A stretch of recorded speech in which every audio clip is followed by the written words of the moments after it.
Bolu şəhərində Aidiya İctimai Birliyinin təsisçisi və rəhbəri Leyla Əliyeva ilə BMT-nin iqlim dəyişmələri üzrə çərçivə konvensiyasının icraçı katibi Simon Stil arasında keçirilən görüş zamanı Azərbaycanın ətraf mühitin mühafizəsi, bioloji müxtəlifliyin qorunması və ekoloji dayanıqlılığın təmin edilməsi istiqamətində həyata keçirdiyi tədbirlər barədə məlumat verildi.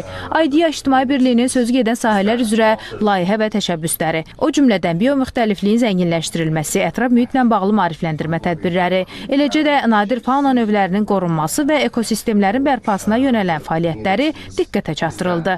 Eyni zamanda mühafizə olunan təbiət ərazilərinin sahəsinin genişləndirilməsinin əhəmiyyəti və iqlim dəyişikliklərinin təsirlərinin azaldılmasında rolu qeyd olundu. Xəzər dənizinin səviyyəsinin enməsinin səbəblərinin və bu prosesin ekoloji və sosial-iqtisadi təsirlərinin birgə öyrənilməsi perspektivlərinə dair fikir mübadiləsi aparıldı.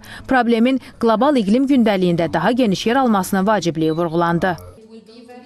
Aidiya İctimai Birliyinin təsisçisi və rəhbəri Leyla Əliyeva, BMT-nin baş katibinin müavini və səhralaşma ilə mübarizə üzrə konvensiyasının icraçı katibi Yasmin Fuad ilə görüş keçirdi. Görüş zamanı Azərbaycanda ekologiyanın qorunması, torpaq ehtiyatlarından səmərəli istifadə, eləcə də səhralaşma və quraqlıqla mübarizə üzrə həyata keçirilən tədbirlər verildi.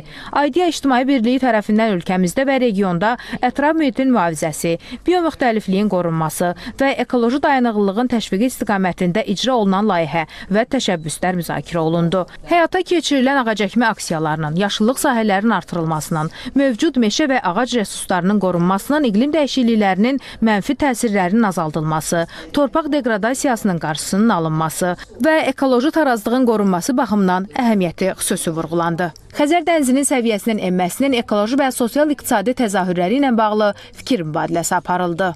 Xəzər dənizində baş verən dəyişikliklərin sahilyanı ekosistemlərə, biomüxtəlifliyə və regionun ekoloji təhlükəsizliyinə mümkün təsirlərinə toxunuldu. Görüşdə həmçinin quraqlıq və səhralaşma kimi proseslərin vaxtında qarşısının alınmasının əhəmiyyəti, eləcə də Aidiya İctimai Birliyi ilə Birləşmiş Millətlər Təşkilatının Səhralaşma ilə Mübarizə Konvensiyasının ətraf mühitin mühafizəsi, quraqlığın və torpaq deqradasiyasının qarşısının alınması və ekoloji maarifləndirmə sahələrində mümkün əməkdaşlıq imkanları müzakirə olundu.